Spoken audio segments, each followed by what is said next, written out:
시장에서 도를 수행하고 계신 우리 구독자분들 반갑습니다. 용천도사입니다. 현재 보고 계신 종목은 알테오젠, 현재 코스닥 시가총액 1위로 등극하면서 사실상 굉장히 오랜 시간 시가총액 1위를 집권했던 이 에코프로와 에코프로 BM을 제치고 현재 바이오 종목이 코스닥 시장을 주도하고 있는 모습을 우리가 알테오젠을 통해서 확인할 수가 있습니다. 그리고 알테오젠 같은 경우에는 바이오 시밀러와 더불어서 CDMO, 이 바이오 위탁 생산 관련된 사업 기대감까지 한 몸에 받으면서 추세적 상승이 지속되고 있는 모습이고, 실제로 현재 국내 증시 같은 경우에는 제약바이오와 관련된 종목들이 대부분 대세 상승에 가까운 움직임이 나타나고 있는데, 비만 치료제부터 이 CDMO 그리고 바이오 시밀러까지 굉장히 많은 모멘텀이 현재 즐비하게 형성되고 있는 현 시점에서 바이오 관련주들이 실질적으로 올라가는 이유에 대해서는 여러분들이 잘 모르고 계신 것 같아서, 이 바이오 같은 경우에는 현재 대세 상승에 가까운 움직임이 다시 한번 만들어지고 있다고 하더라도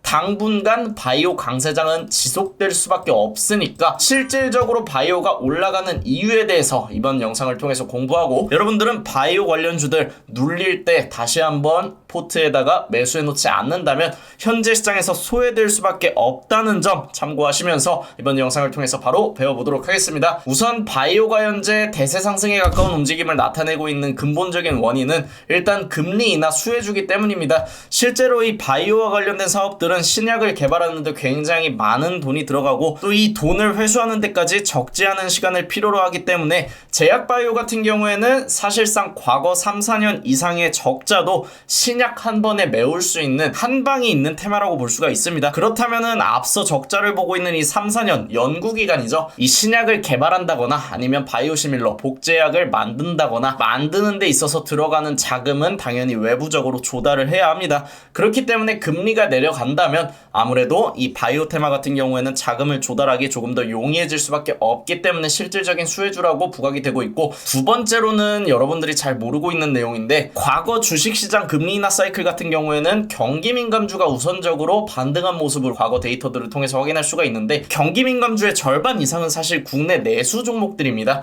근데 보시는 것처럼 국내 경제 수출은 증가세로 이어졌지만 내수 회복세는 아직 더딘 모습이라고 기사를 통해서 확인할 수가 있죠. 그 말은 즉슨 실질적으로 금리 인하에서 움직일 수 있었던 경기민감주들의 반등이 늦어질 수밖에 없고, 그렇다면 실질적인 수혜주는 현재 바이오가 유일하다고 우리가 이해를 할 수가 있고요. 두 번째로 볼 수 있는 대목은 현재 국내 증시 거래 대금이 굉장히 큰 폭으로 감소했다는 점입니다. 실제로 코스피 대신에 개인 투자자분들은 미국 증시 이 외화증권 보관 금액이 역대 최대 수준까지 올라왔다고 집계가 되고 있고, 실제로 작년 3분기 대비 올해 3분기는 결제 금액만 놓고 보더라도 70% 이상이 증가했습니다. 이건 절대 좋은 소식이 아니에요. 그만큼 국내 증시에 투자할 수 있는 자산이 해외로 유출이 되었다는 거고, 반대로 생각하면 현재 국내 증시가 정말 볼만한 테마가 없다는 겁니다. 그렇기 때문에 거래대금은 연일 감소하고 있고, 또 이 거래대금을 줄어들게 한 직접적인 원인으로 정책적인 불확실성이 있죠. 바로 금투세.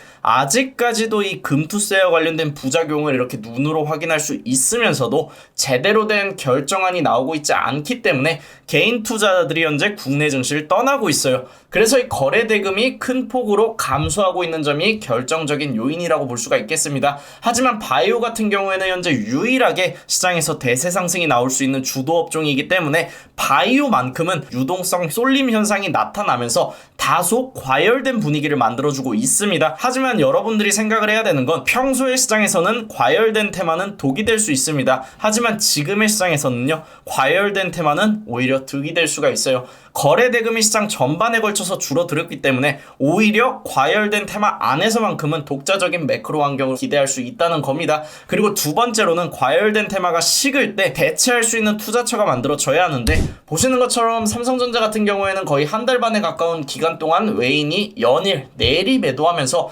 5만원대까지 진입한 모습을 확인할 수가 있고요. 현재 미국 증시 같은 경우에는 엔비디아가 다시 한번 신고가에 근접하면서 실제로 이 AI 전용 칩인 블랙웰이 12개월치 솔드아웃이 나왔다는 소식에, 그리고 필라델피아 반도체 지수가 반도체가 최근 견조한 상승 추세를 유지하고 있는 모습에도 국내 반도체 종목들이 못 오르고 있는 이유는 일단 대표 종목으로 삼성전자가 조정을 받고 있고, 두 번째로는 말씀드렸던 거래대금이 부족하기 때문에 반도체라는 무거운 섹터를 들어 올릴 만한 돈이 시장에 없는 겁니다. 그렇다고 해서 기관이랑 외인이 적극적으로 사주기에는 말씀드렸던 것처럼 정책적인 불확실성과 더불어서 아직까지 외인의 입장에서는 공매도가 안 되기 때문에 기울어진 운동장에 투자할 필요가 없다는 거죠. 그래서 이 모든 매크로 환경을 저해하는 이슈가 해소되기 전까지는 반도체의 반등은 다소 기대하기 어려울 수 있다는 점. 그리고 두 번째로 생각할 수 있는 주도 업종은 바로 2차전지입니다. 2차전지 같은 경우에는 최근 LG 에너지솔루션이 이 4680 차세대 배터리를 테슬라와 벤츠를 통해 수주 계약에 성공하면서 괜찮은 분위기를 형성했는데도 불구하고 주가는 상승에 대한 반락이 이뤄졌습니다.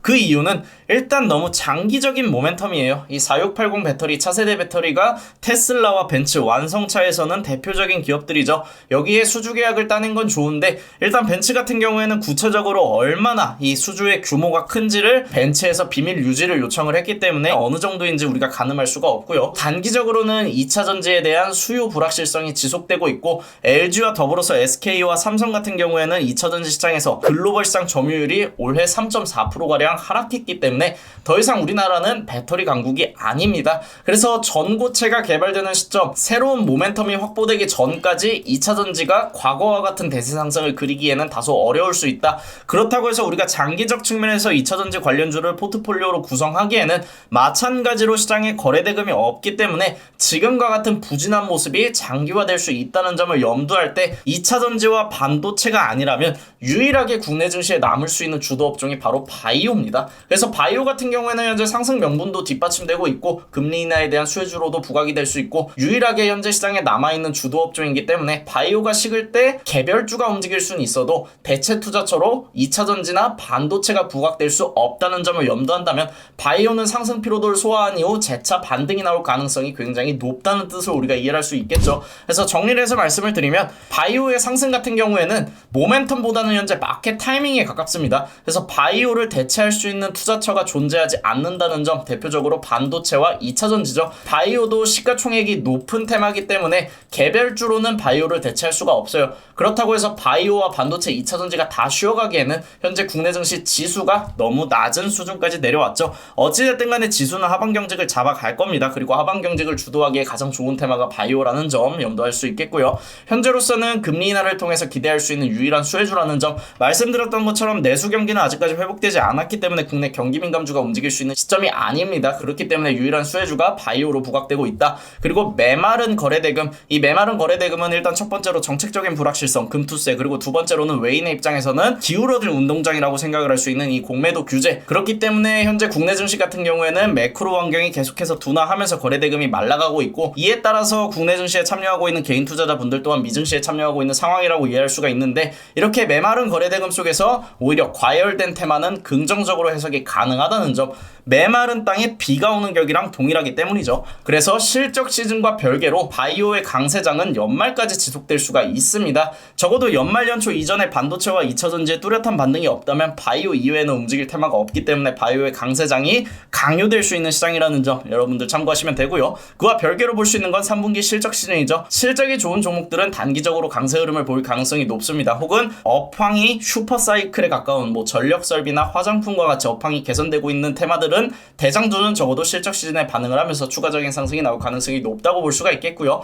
그 외에는 대부분이 바이오를 중심으로 움직이게 될 겁니다. 그래서 바이오는 바이오 위탁 생산, CDMO나 바이오 시밀러와 같은 모멘텀, 혹은 글로벌 빅파마의 협업이나 아니면은 블록버스터급 신약 개발, 이런 모멘텀을 통해서 움직이는 것도 좋지만 구체적으로는 마켓 타이밍을 통해서 상승이 강요되고 있는 테마라는 점 여러분들 이해하시면 되겠습니다. 그리고 더 많은 인사이트는 저희 라이브 방송 8시 50분부터 매일 10시까지 생방송을 통해서 여러분들에게 알려드리고 있고, 또 우리 라이브 방송에서는 매일 수익 낼 수 있는 종목들까지 단타를 통해서 공략을 하고 있으니까 조금 더 구체적인 인사이트에 대해서 공부하실 분들, 단타를 통해서 어려운 시장 속에서 수익까지 내실 분들은 미리 구독 알람 눌러주시고 다음 주 라이브 방송에서 뵙도록 하겠습니다. 그럼 다음 주에 만날게요.